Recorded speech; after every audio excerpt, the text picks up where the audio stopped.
L'algorithme PageRank est un des algorithmes qui permet à Google et autres moteurs de recherche de classer les pages répondant à un mot-clé. Alors, les pages web sont représentées par un graphe. Les pages sont des nœuds du graphe et les liens sont des liens dans le graphe. L'algorithme PageRank va mesurer l'importance d'une page en fonction non pas de son contenu, mais en fonction de sa place dans le réseau.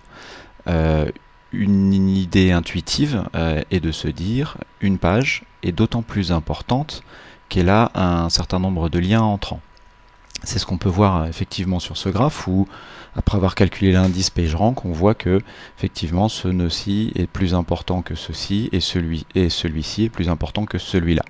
Cependant, cette idée est intuitivement fausse dans la mesure où, si on modifie le graphe comme ceci, ce nœud-là n'a que deux nœuds entrants, comme celui-ci, et pourtant, évidemment, on comprend assez intuitivement qu'il va être au final plus important.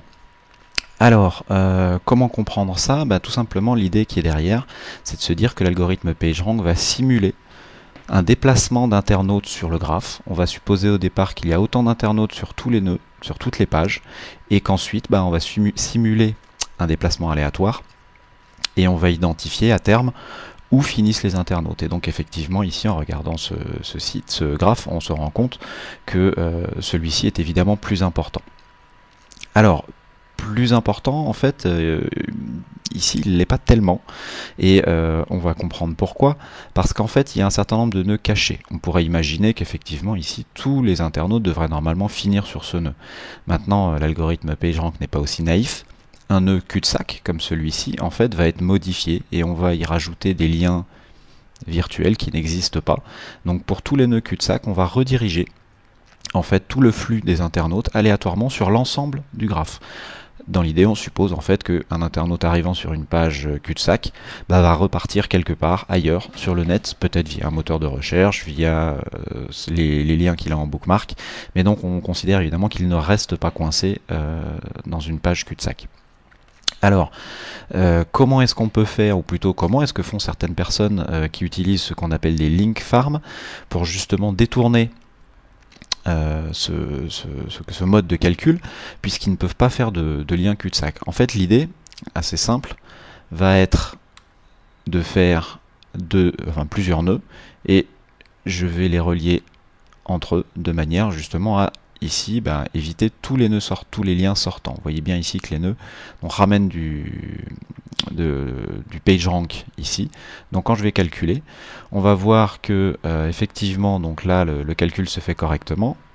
Par contre ici effectivement on voit bien que toutes les internautes qui sont redirigés vers cette link farm n'en ressortent jamais et donc restent piégés, et donc on gagne ici une importance virtuelle, puisqu'effectivement on voit même d'ailleurs qu'il n'y a aucun lien entrant, et pourtant l'indice PageRank visualisé par le diamètre du cercle ici est très important. L'intérêt donc de construire ce genre de link farm, c'est donc, alors évidemment elles peuvent être beaucoup plus grandes, elles accumuleront donc d'autant plus de PageRank. L'intérêt c'est que on va tout simplement pouvoir rediriger cet indice, et donc simplement si je crée un nouveau site, alors je vais enlever les liens cachés, et ici je vais rediriger de l'indice PageRank vers ce site. Pour les mêmes raisons, je vais ici éviter que mon PageRank ressorte, donc hop. Et donc l'intérêt de cette stratégie, c'est que ici le site acheteur de ce lien peut être, on va dire, complètement innocenté, puisque le lien techniquement se retrouve sur ce site. Ainsi, la personne qui fait ce site-là peut être complètement innocentée, on va dire, de son action. Et intérêt évidemment final, c'est que cette personne-là va acheter ce lien.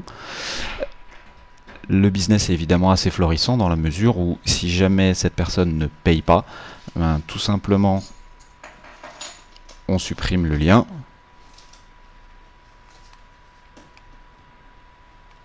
Voilà. Et évidemment au calcul du PageRank suivant, la quantité de PageRank ici donc n'est plus apportée et par conséquent évidemment la personne derrière sera incitée à payer. Donc ça peut être évidemment un business assez florissant, qui l'a été à un moment donné, qui existe encore un petit peu, mais aujourd'hui Google est capable évidemment d'identifier ce genre de contournement, et évidemment dans ce cas-là peuvent arbitrairement remettre un PageRank à une valeur très faible. Voilà, merci pour votre attention et à bientôt pour une prochaine vidéo. Au revoir.